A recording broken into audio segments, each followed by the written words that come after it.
नाजरीन, 4 साला मासूम बच्ची ज़ारा, जिसका ताल्लुक जिला गुजरात के तहसील सराय आलमगीर से था। कुछ दिन पहले खबर ये आई थी कि उस गांव के अंदर उस मासूम बच्ची जो जिसका नाम ज़ारा है, 4 साल सिर्फ उसकी उम्र थी, उसको ज्यादती का निशाना बनाया गया था और जिसके बाद उसको कत्ल कर दिया गया था और उसकी जो लाश है वो एक बोरी में बंद करके रख दी गई थी। पाकिस्तान के अंदर नॉर्मली ऐसे देखने में मिलता है कि ऐसे केसेस के बाद जो मुल्जिमान है उनको सजा उस तरीके से नहीं मिल पाती और जो इंसाफ का निज़ाम है कहीं न कहीं अधूरा रह जाता है। लेकिन इस केस के अंदर ऐसे महसूस हो रहा है कि जैसे इस जो मुल्ज़िम है उसको उसकी सजा मिल गई है।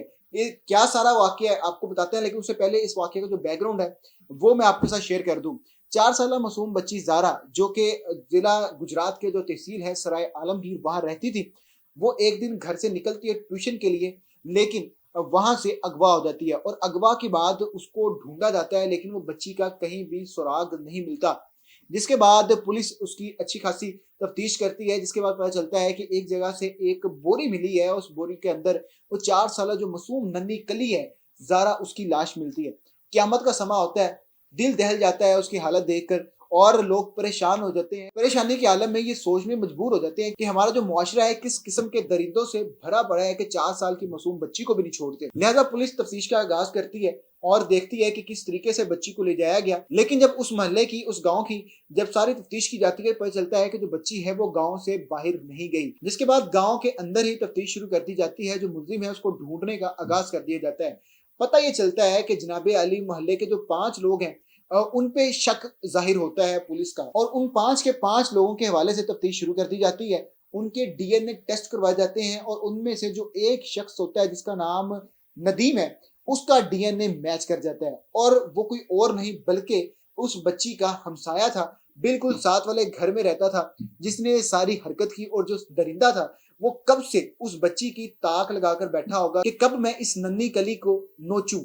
लिहाजा उसको जब मौका मिलता है वो उस नन्ही कली को उठाता है और उसके बाद उसको ज्यादती का निशाना बनाता है। उसको ये तरस भी नहीं आया कि बच्ची की उम्र सिर्फ और सिर्फ 4 साल है, किस कदर मासूम और नन्ही कली है और उसके साथ वो क्या हरकत कर रहा है और उसके बाद उस बच्ची की जान भी ले लेती है। लिहाजा पुलिस मुलजिम को अरेस्ट कर लेती है। लेकिन अब नई अपडेट ये है कि होता ये है कि अदालतों से तो उस तरीके से जो इंसाफ है वो डिले होता है और उस तरीके से इंसाफ नहीं मिल पाता और ऐसा लगता है कि कहीं सिफारिश डालकर या कोई कहीं से बड़ी कॉल आ जाती है, जिसके बाद जो मुल्जिमान है पुलिस उनको रिहा कर देती है और जिन लोगों के साथ ज्यादती हुई होती है, जुल्म हुए होते हैं, वो इंसाफ के लिए दर दर की ठोकरें खाते हैं। लेकिन होता यह है कि जो नदीम है, मुल्जिम है, उसको उसके साथी पुलिस से छुड़वाने की कोशिश करते हैं और पुलिस से छुड़वा कर ले जाते हैं और ऐसा महसूस होता है कि एक बार फिर से जो मजलूम है उनको इंसाफ नहीं मिल पाएगा।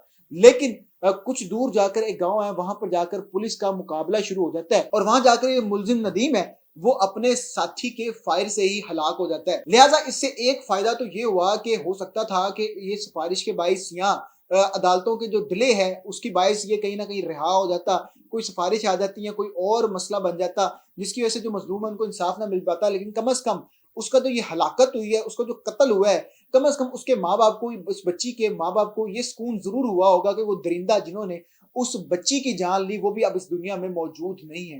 लेकिन दूसरी जानब अगर इसका ये पहलू देखा जाए कि क्या वो जो नदीम था, क्या वो अकेला था या कोई ग्रोह था जिस ग्रोह को प्रोटेक्ट करने के लिए इस तरीके से जो पुलिस मुकाबला हुआ और उसके बाद जो वो उसकी हलाकत हुई, क्या उसके साथी हैं जो उसके जो और भी लोग होंगे गैंग के, क्या वो इससे बच जाएंगे?